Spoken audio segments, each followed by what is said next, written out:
दिल्ली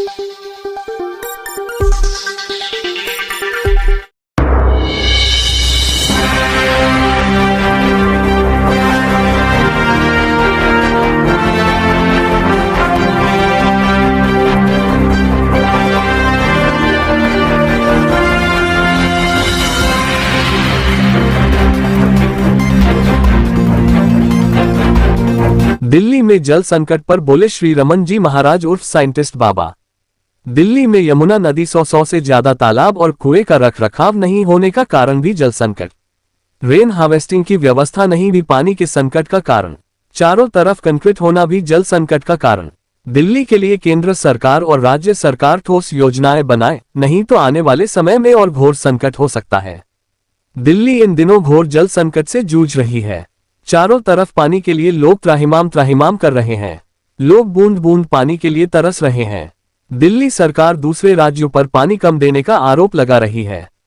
मामला एलजी साहब से लेकर सुप्रीम कोर्ट तक पहुंच गया है, लेकिन दिल्ली में पानी की समस्या कम होने के बजाय दिन पर बढ़ती जा रही है।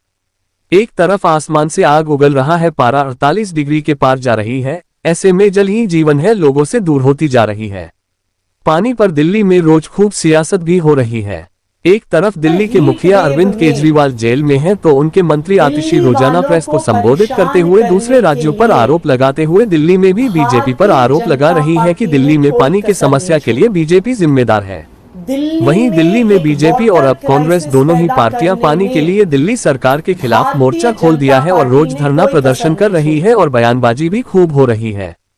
वहीं अब इस पानी के मुद्दे पर धार्मिक और प्राचीन धरोहरों पर छेड़छाड़ दिल्ली में जल संकट होने का कारण बताया जा रहा है। हमने इस मुद्दे पर श्री रमन योगी जी महाराज उर्फ साइंटिस्ट बाबा, विश्वविख्यात श्री विद्या साधक एवं जन्म कुंडली विशेषज्ञ और कथावाचक से बात की। उन्होंने दिल्ली में जल संकट के कारण भी बताए और उससे निपटने के लिए केंद्र सरकार और राज्य सरकार को उपाय भी बताया। में जो जल संकट है, इसको लेकर के आपके क्या विचार है? जिस तरह से राजनीति हो रही है, लोग पानी के लिए त्राही त्राही कर रहे हैं, आपका विचार क्या लगता है? देखिए, ये पूरी तरह से राजनीतिक इच्छा शक्ति की कमी की वजह से दिल्ली के लोग इस त्रासदी को भोग रहे हैं। दिल्ली कोई सामान्य महानगर नहीं है। दिल्ली देश की राजधानी भी है और एक राज्य के प्रदेश की भी राजधानी है और हमारे देश की राष्ट्रीय अस्मिता का प्रतीक भी है।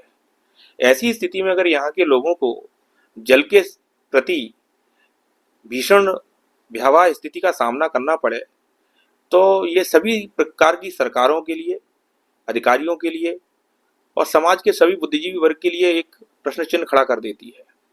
इसलिए मुझे ऐसा लगता है कि इस ओर तुरंत ध्यान देने की आवश्यकता है। जिस प्रकार भीषण गर्मी का वातावरण निर्मित होता जा रहा है और टेम्परेचर और पारा ऊपर बढ़ता जा रहा है और आने वाले समय में ये स्थिति और विकराल हो जाएगी।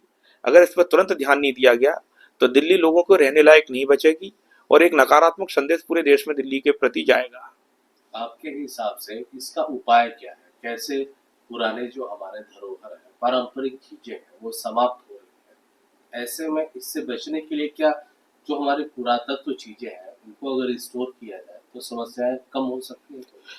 देखिए, दिल्ली के अंदर जहाँ तक मुझे जानकारी है कि यहाँ सैकड़ों तालाब हुआ करते थे, बावड़ियाँ हुआ करती थी। दिल्ली आज ही देश की राजधानी नहीं, कई वर्षों से कई शासकों की राजधानी रही है और इसका समग्र और प्राकृतिक रूप से समुचित नैसर्गिक विकास भी हुआ है। जल समस्या इसलिए भी हो रही है कि हमने यमुना पर भी ध्यान नहीं दिया। प्राकृतिक स्रोत जितने भी हैं हमारे, चाहे वो तालाब हों, नदियां हों या जो है हमारे बावड़ियां हों या कुएं वगैरह हों, हमने उनको तुरंत जो है आधुनिकता का परिवेश अपनाते हुए छोड़ दिया। तो एक कारण वो भी है और अंधाधुंध होकर के जो कंक्रीट बिल्डिंगों का निर्माण हो रहा है और उसमें भी वाटर हार्वेस्टिंग को नहीं अपनाया जा रहा, वो भी एक बहुत बड़ा कारण है इस जल संकट की त्रासदी के लिए। इस पर तुरंत ध्यान देने की आवश्यकता है। हमारी अर्बन प्लानिंग को, टाउन प्लानिंग को इस पर तुरंत सोचने की आवश्यकता है कि हम तुरंत इस पर कैसे ध्यान दें। इसके अलावा अन्य विभाग जो समन्वय का काम करते हैं, जो प्राकृतिक संतुलन का काम करते हैं, इकोसिस्टम मेंटेन करने का काम करते हैं किसी भी महानगर का, उन सबको साथ बैठ करके एक समुचित प्लानिंग करने की तुरंत आवश्यकता है। नहीं तो ये भीषण जो जल समस्या है ये दिल्ली के लिए अच्छी बात नहीं है। अच्छा, जल संकट को लेकर के राजनीतिक दलों में जो आरोप प्रत्यारोप चल रहा है, क्या लगता है इससे जनता को पानी मिलेगी इन सब चीजों से? देखिए, ये तो आप भी जानते हैं कि आप बुद्धिजीवी पत्रकार हैं और काफी समय से आप इस क्षेत्र के विशेषज्ञ हैं। ये आप भी मानते हैं ये सिर्फ एक नूरा कुश्ती है। आरोप प्रत्यारोप से दिल्ली की जनता की समस्या का समाधान तो हो नहीं जाएगा। सरकारें सबकी पावर में रही, ऐसा तो है नहीं कि इसके पहले जितने भी दल थे वो कभी पावर में नहीं रहे या वर्तमान में जो दल है वो पावर में नहीं है। तो ये तो समुचित बैठ करके विकास आपको करना था। अब आप एक दूसरे पे आरोप प्रत्यारोप करके क्या सिद्ध करना चाहते हैं?